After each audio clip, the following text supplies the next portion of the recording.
안녕하세요. 저는 아름다운 재단에서 온 권연재라고 합니다. 이번에 저희가 시나리오를 쓰듯 그 변화를 쓴 이야기에 대한 주제로 좀 준비를 해보았는데요. 끝까지 저희가 이제 2022년 공모와 관련된 설명도 마지막에 드릴 예정이니 끝까지 좀 경청해 주시면 감사하겠습니다. 네. 먼저 저희 아름다운 재단이 좀 생소하신 분들을 위해서 저희 재단 소개를 시작하겠습니다. 저희 재단은 각계 각층의 전문가들이 참여해 미국의 지역 재단을 모델로 설립된 한국 최초의 시민 공익 재단입니다. 우리 사회의 올바른 기부 문화를 확산하고 도움이 필요한 이웃과 공익 활동을 지원하기 위해 설립된 모금 배분 전문 기관인데요. 특정 개인이나 기업, 종교의 영향 없이 시민들의 자발적인 참여로 설립된 시민이 주인인 재단입니다. 저희 아름다운 재단의 나눔의 첫 씨앗은 일본군 위안부 피해자 고 김군자 할머니께서 심어주셨습니다. 김군자 할머니께서는 매월 나오는 정부 지원금을 6년간 모아 5천만 원을 시드머니로 기부를 시작해 주셨는데요.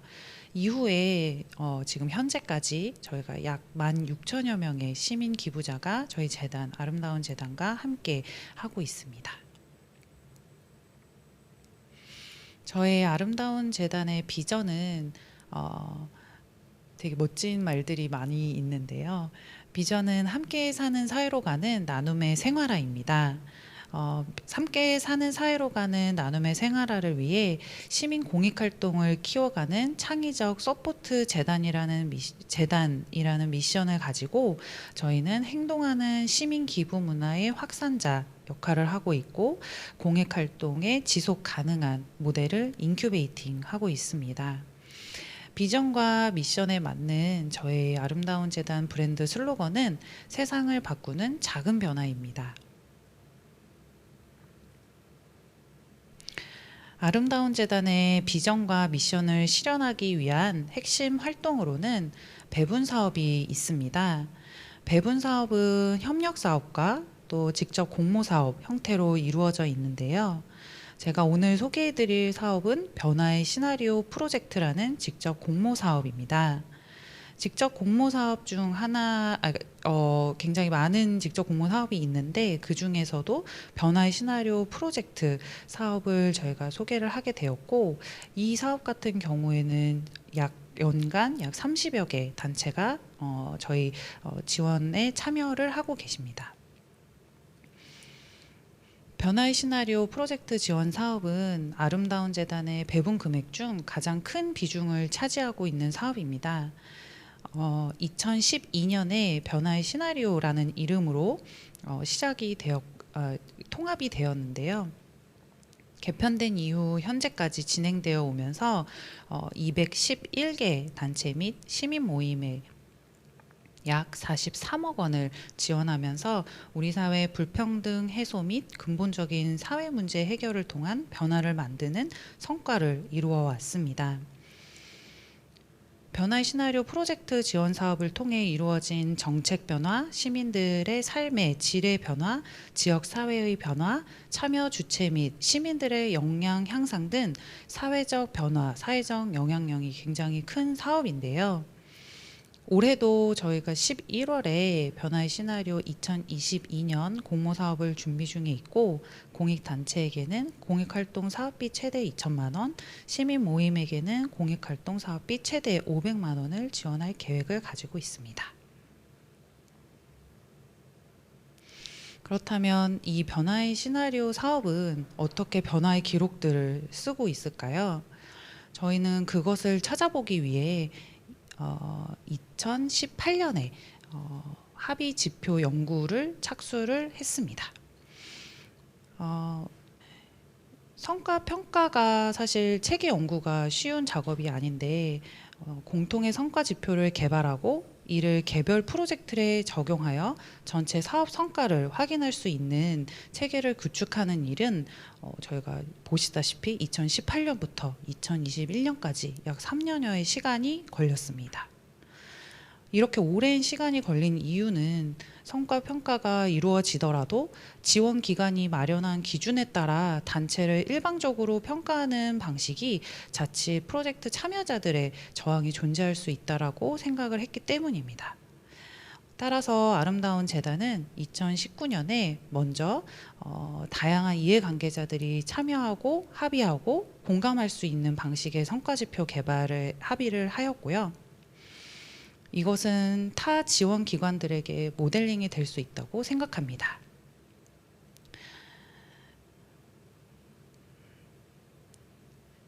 그래서 2018년도에 시작된 연구 그 지표는 저희가 내외부 이해관계자 키워드 도출을 1년 동안 진행한 이후에 2020년 내외부 델파이 조사까지 진행을 해서 합의 지표, 저희가 합의 지표라고 부르는 이유는 계속해서 합의를 해 나갔기 때문에 탑다운 방식의 어떤 미션 비전에 따른 지표가 아닌 합의 지표이기 때문에 계속 지표의 앞에 합의를 지금 붙이고 있고요. 그래서 2020년에 도출된 결과를 통해서 변화의 시나리오 성과 지표 개발 연구 보고서를 발간하였습니다. 2021년에는 약 8년여 정도의 변화의 시나리오의 그 정량을 분석해서 임팩트 보고서를 발간하였습니다. 그렇다면 우리의 시나리오는 어떤 기준으로 쓰여졌을까요? 6가지 성과 지표로 쓰여지는 변화의 시나리오입니다.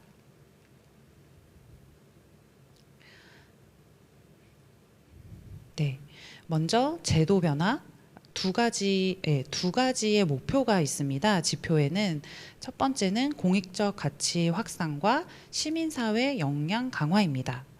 공익적 가치 확산을 위해서는 3가지 목표가 존재를 하는데요. 바로 제도 변화, 사회적 파급, 인식 및 태도 변화입니다.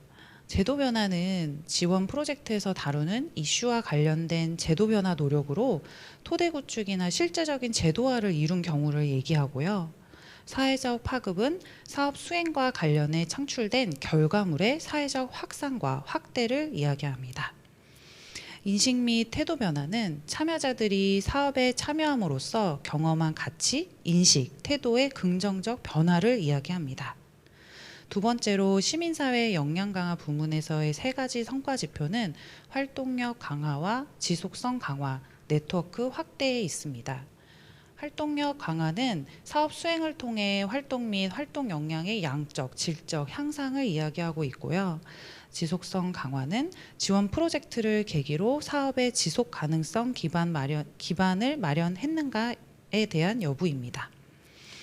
네트워크 확대는 사업 수행을 위한 연대와 협력의 양적, 질적 향상을 평가합니다. 이렇게 2개의 핵심 지표와 6개의 성과 지표를 합의 지표를 통해 구성을 하였고요. 이를 토대로 변화의 시나리오 프로젝트 사업은 시나리오를 써내려가고 있습니다. 앞서 얘기했듯이 2012년부터 2019년까지 저희가 마련된 지표를 한번 8년간의 그 프로젝트에 대입을 해 보았는데요. 첫 번째 핵심 가치인 공익적 가치 확산 측면에서 본 변화입니다. 8년간 지원 프로젝트 210건 중에 참여 시민이 약 7만여 명 정도 같이 함께 해주셨고요. 정책 제안은 무려 125건이 있었습니다. 이 중에서 실제적인 제도 변화를 이룬 사업은 24건에 달합니다. 이슈 확산을 위한 콘텐츠는 153건이 제작이 되었습니다. 8년간 210건의 프로젝트 중에서 인식 및 태도 변화 건수가 굉장히 많았는데요. 이를 통해 다양한 프로젝트들이 시민사회, 시민과 직접 만나고 소통하고 연대하는 일들을 활발하게 구축해왔음을 알 수 있었습니다. 두 번째 핵심 지표인 시민사회 역량 강화 측면에서 본 변화입니다.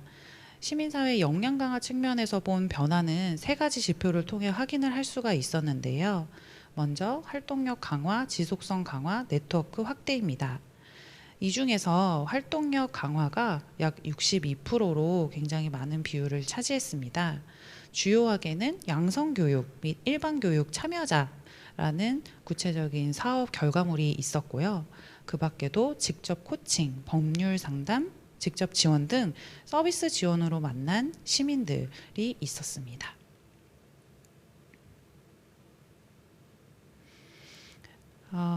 그리고 네, 잠시만요. 여기까지가 저희가 이제 그 변화의 시나리오를 통해서 어떤 변화를 이루는 기준에 대한 연구 결과에 대한 이야기, 그리고 이를 토대로 지속되는 사업에 대한 이야기를 설명을 드렸고요. 이후에는 사회에 어떤 변화의 이야기가 그동안 기록되고 남겨졌는지 살펴보겠습니다. 먼저 제도 개선 편입니다. 이 화면에서도 보시면 아시다시피 위기의 도시 공원을 지켜라 라는 발간물 대응 전략 보고서가 발간이 된 사업인데요. 이 사업은 2018년 환경운동연합의 사업으로 진행이 되었습니다. 저희가 2018년도에 환경운동연합의 위기의 도시공원을 지키기 위한 프로젝트를 만났었는데요. 이때 대부분의 도시공원이 사라질 위기에 처해 있다는 사실을 같이 알게 되고 확인하였습니다. 공원 일몰제가 실행되면 고시된 공원 전체 면적의 약 53%가 사라지게 되어 1인당 공원 면적은 약 4제곱미터로 줄게 됩니다. 가뜩이나 미세먼지라든가 기후위기로 인해서 답답한 공기 속에 살아가고 있는데 도심에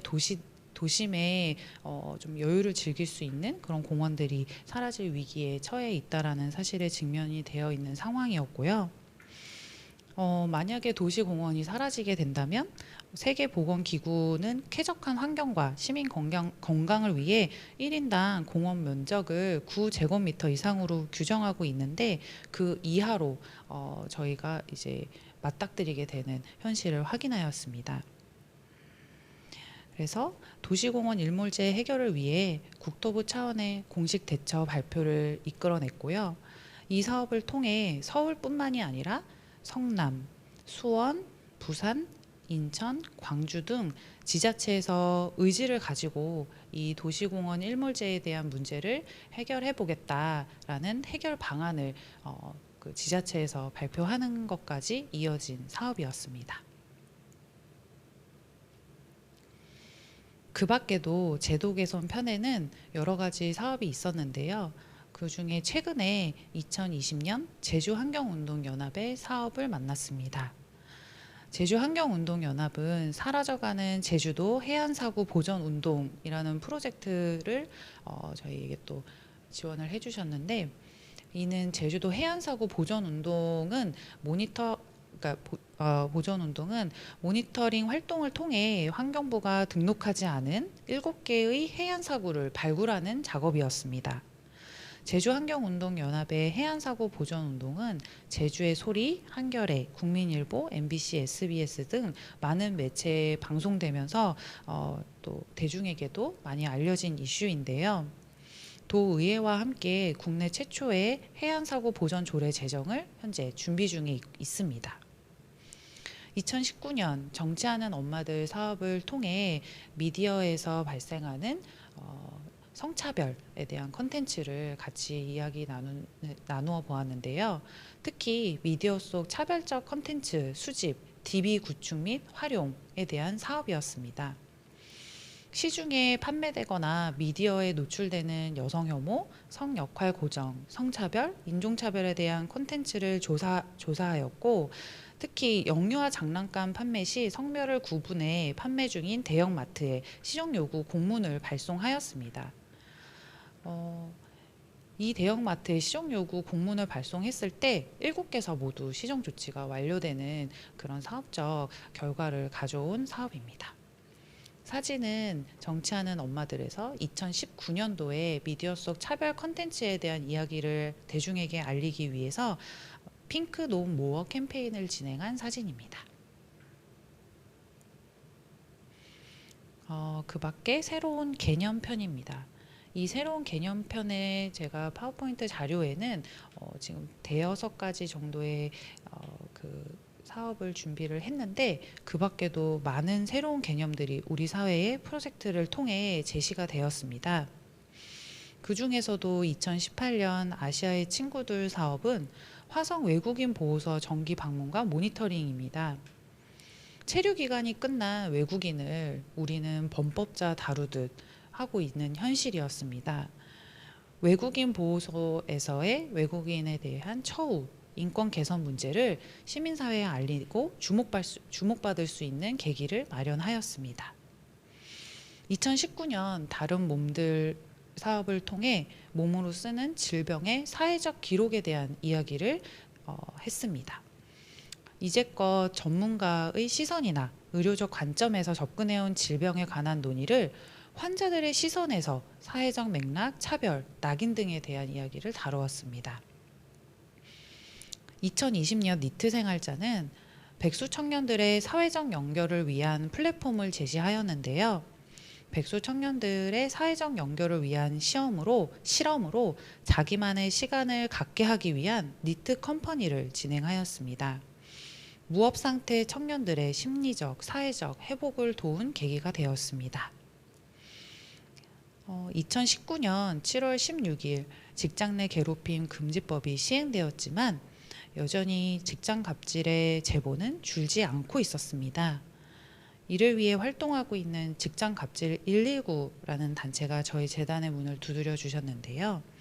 2019년 사업을 통해 직장 갑질 백신 프로젝트를 제안하였습니다. 이 프로젝트를 통해 직장 갑질 119에 접수된 제보, 상담 사례를 바탕으로 우리 사회의 직장 갑질의 감수성을 알 수 있는 직장 갑질 지표를 만들었습니다.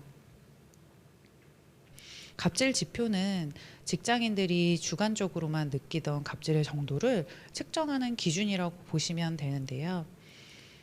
이를 통해 막연하게 생각하고 있었던 직장 갑질에 대한 구체적인 사례 그리고 구체적인 해결 방안 이런 것들을 시민사회와 함께 소통하고 이야기 나눌 수 있었습니다. 그 밖에 2019년 해외 입양인 네트워크 사업을 통해 한국 사회가 마주한 해외 입양인의 현실에 대해서 같이 돌아볼 수 있었고요.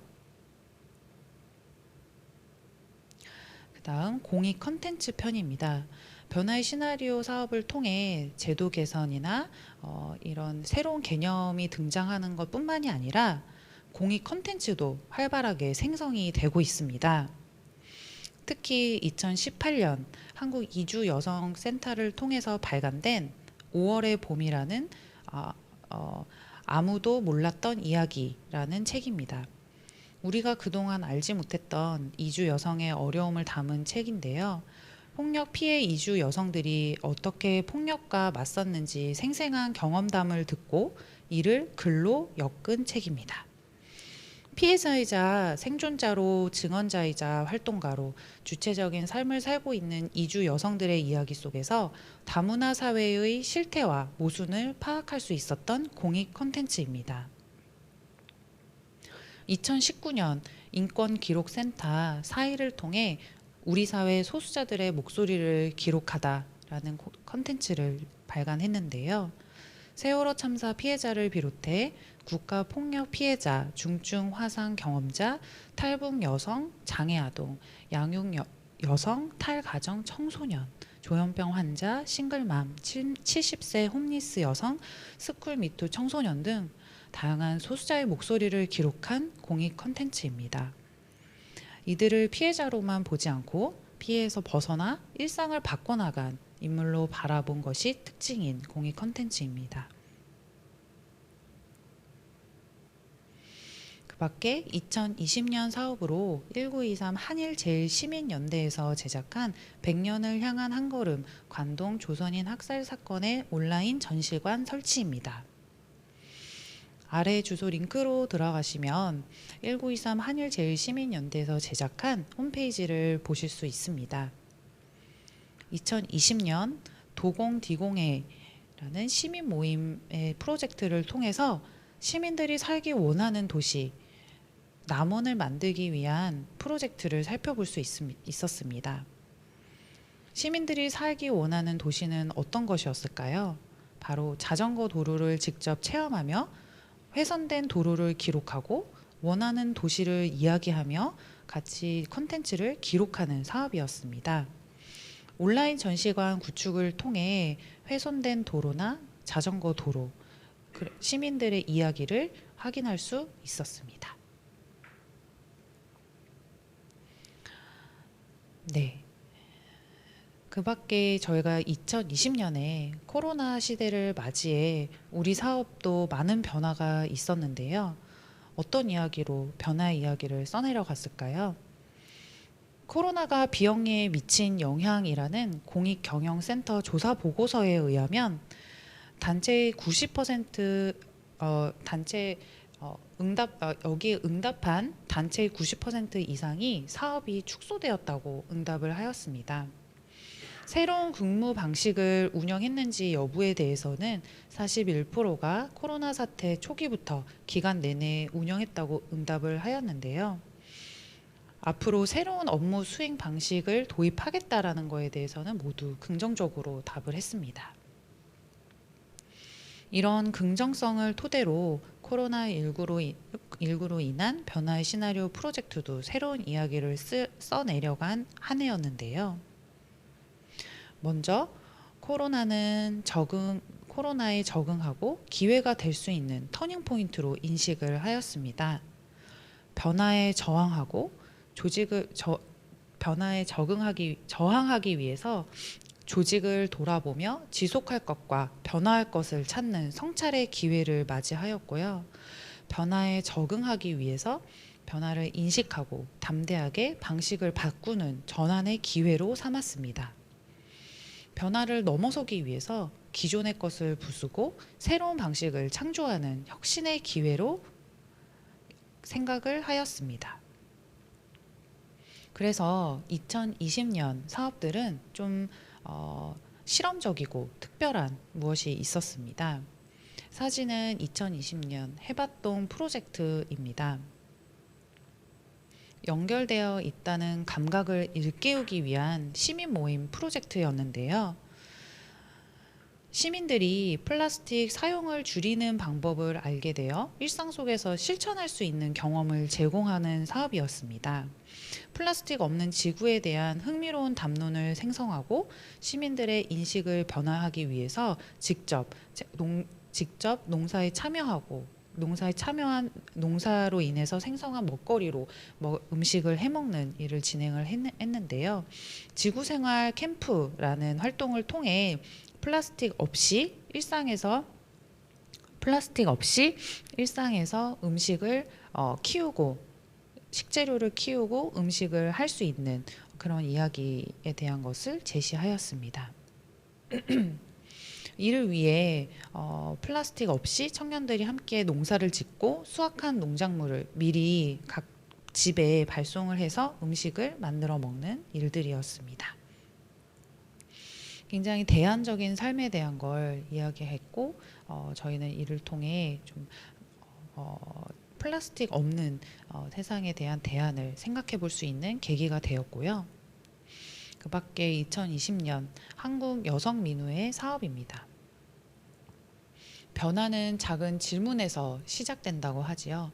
미디어에 노출되어 있는 콘텐츠에 대한 이야기를 한 프로젝트였는데요. 이 단체는 코로나 시대를 맞아 굉장히 다양한 시도를 하였습니다. 카카오 오픈 채팅방을 통해 모니터한 채널에 대해 온라인 잡담회를 진행하기도 하였고요.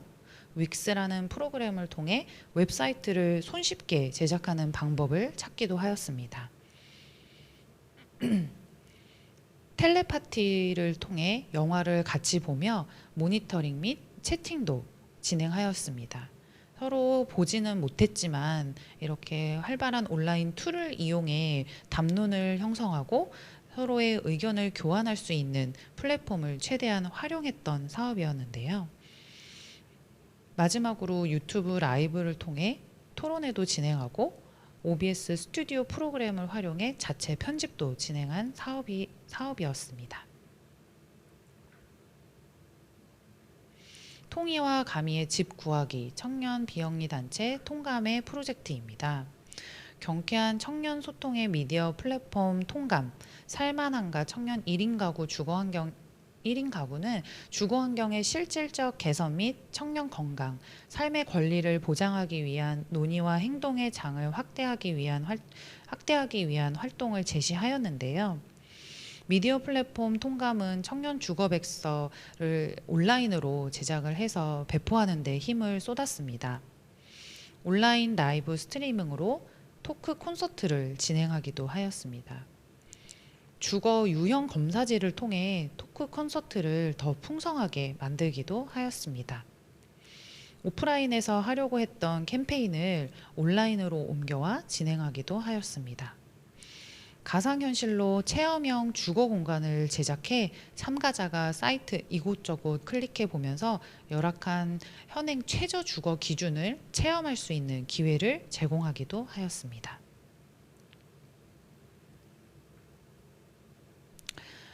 여태까지 변화의 시나리오 프로젝트와 관련된 어떻게 변화의 이야기를 쓰였는지에 대한 이야기를 저희가 들려드렸는데요. 가장 궁금해하실 수 있는 2022년 변화의 시나리오 프로젝트 공모 사업에 대한 안내를 드리겠습니다. 지원 사업은 시민 참여 소통을 기반해 공익 가치를 확산하고 사회 변화에 기여하는 사업을 지원하고 있습니다. 지원 대상은 단체의 공익 활동과 시민 모임 공익 활동 두 개 대상으로 나누어 지원을 하는데요. 동일 단체 동일 사업의 경우 향후 최대 2년간 연속 신청이 가능합니다. 단체 지원 대상 요건으로는 활동 기간 만 1년 이상이며 최근 3년간 정부 보조금 비율이 30% 이하인 시민단체, 풀뿌리 단체에 해당합니다. 네트워크나 컨소시엄의 형태도 신청이 가능하십니다. 두 번째로 시민 모임 대상 요건으로는 시민 모임 자체로 활동 기간 만 1년 이상이 되는 시민 모임을 지원하고 있습니다. 이 중에서 취미나 친목 모임, 특정 정당과 관련된 모임, 종교와 관련된 모임, 영리, 이익 추구 활동 모임이나 기존 단체의 사업 활동 모임, 소속된 회원들의 이익이나 교육만을 위한 활동 모임, 자원봉사 모임 등은 저희가 지원 불가 모임으로 설정을 하고 있습니다. 지원 내용은 단체의 경우 각 단체당 2천만 원의 지원 사업비를 제공을 해드리고 있고 매년 24개 단체를 선정을 하고 있습니다. 시민 모임은 각 모임당 500만 원의 지원금을 지원해드리고 있고요. 10개의 모임을 선정하고 있습니다. 사업 수행 기간은 2022년 3월부터 2022년 12월까지이고요. 1년 동안 사업을 수행하실 수 있도록 사업 수행 기간을 넉넉하게 잡고 있는 것이 특징입니다. 이 사업의 심사 항목으로는 사업 취지의 일치성, 사업 수행 역량, 사업 계획의 적절성, 예산의 합리성, 사업의 실험성 등 5가지 항목으로 심사를 진행하고 있습니다. 현재 접수는 온라인 접수를 진행을 하고 있습니다. 2021년 11월 5일 금요일부터 12월 3일 금요일까지 한 달 동안 접수 기간을 가지고 있고요. 한 달 동안 충분히 프로젝트 사업계획서를 작성하실 수 있도록 저희가 계속 안내를 해드리고 상담을 해드리고 있습니다. 최종 발표는 2022년 1월 28일입니다. 이후에 상세 일정은 변경될 수 있으니 아름다운 재단 홈페이지를 참고해 주시면 감사하겠습니다. 변화의 시나리오 프로젝트 사업을 통해 지원금뿐만이 아니라 그 밖에도 다양한 지원들을 해드리고 있는데요. 특히 모금 역량 강화를 위해서 플랫폼을 지원해드리고 있습니다. 많은 단체들에서 단체의 지속 가능성을 위해 모금에 대한 역량을 키우기 위한 욕구가 매년 큽니다. 이를 위해 온라인에서 단체의 활동을 알리고 단체에 대한 단체 미션 비전에 대한 내용을 대중과 소통할 수 있는 가장 적합한 프로그램으로 저희 재단에서는 카카오 가치가치 플랫폼을 제안을 해드리고 있고요. 매년 해시태그 변화의 시나리오라는 캠페인을 진행을 하고 있습니다. 4년째 해시태그 변화의 시나리오 캠페인을 진행을 하고 있는데 여기에 보시다시피 저희가 4,800여만 원 정도의 모금이 완료가 되었고 여기에는 한 12개 기관과 단체들이 참여를 해주셨습니다.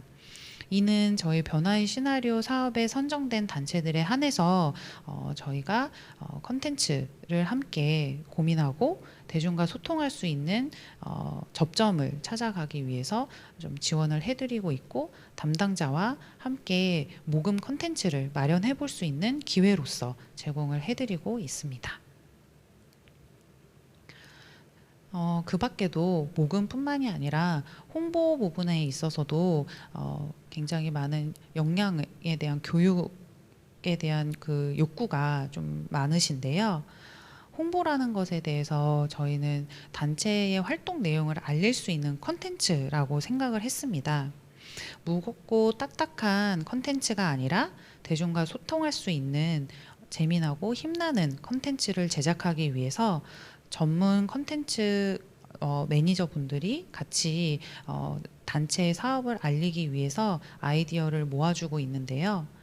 아이디어에서 그치지 않고 이렇게 일러스트라든가 카드 뉴스라든가 보도자료라든가 그 대중 타겟에 따라서 어떤 컨텐츠로 접근해야 되는지에 대해서 같이 의논하고 상의하면서 직접 컨텐츠를 제작해드리고 있습니다.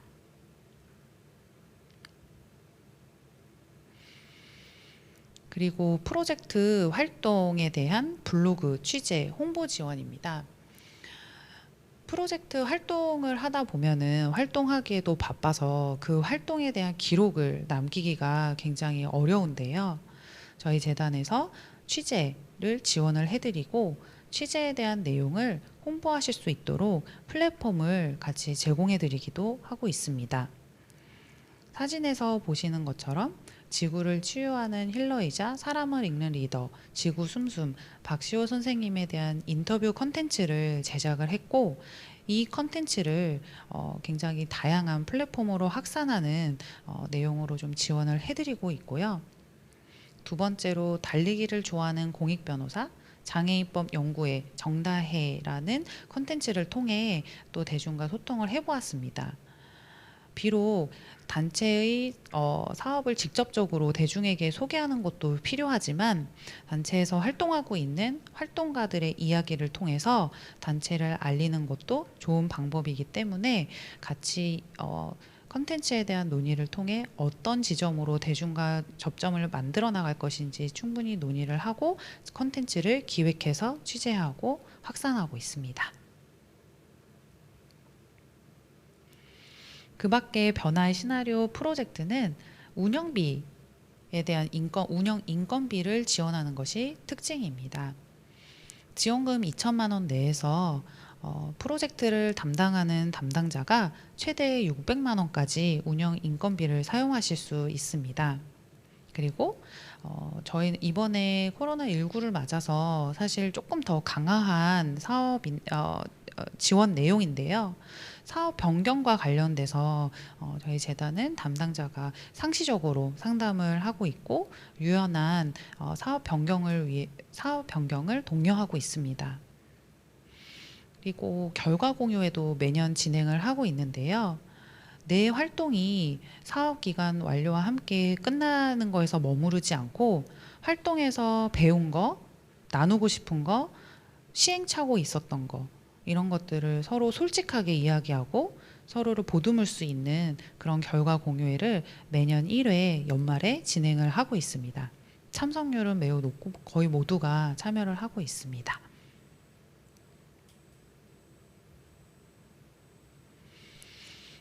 변화의 시나리오 프로젝트는 앞서 말씀드렸던 것처럼 직접 공모 사업 중 하나이고 그 밖에도 변화의 시나리오라는 이름으로 두 가지 공모 사업이 더 진행 중에 있는데요. 이는 2022년 내년 3월에 공모 예정인 사업입니다. 먼저 변화의 시나리오 인큐베이팅 지원 사업인데요. 인큐베이팅 지원 사업은 공익단체의 설립과 초기 활동을 지원하고 있습니다. 한 개 단체당 3년 3개월간 최대 2억 원을 지원해드리고 있습니다.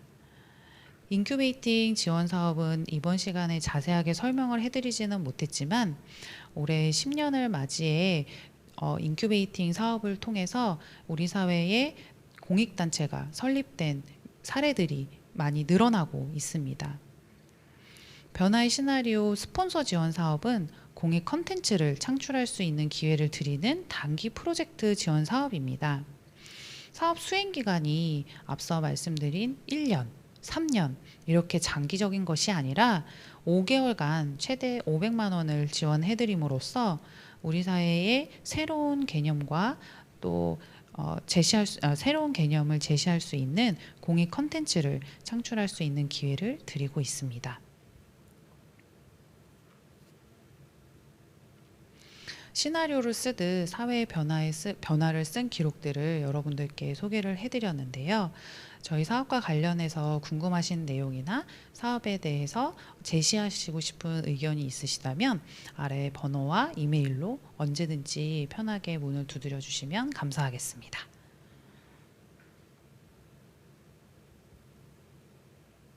네, 지금까지 참여를 해주셔서 감사드리고요.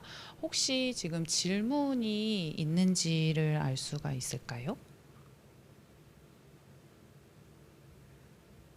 제가 채팅창이 아직 안 보여가지고.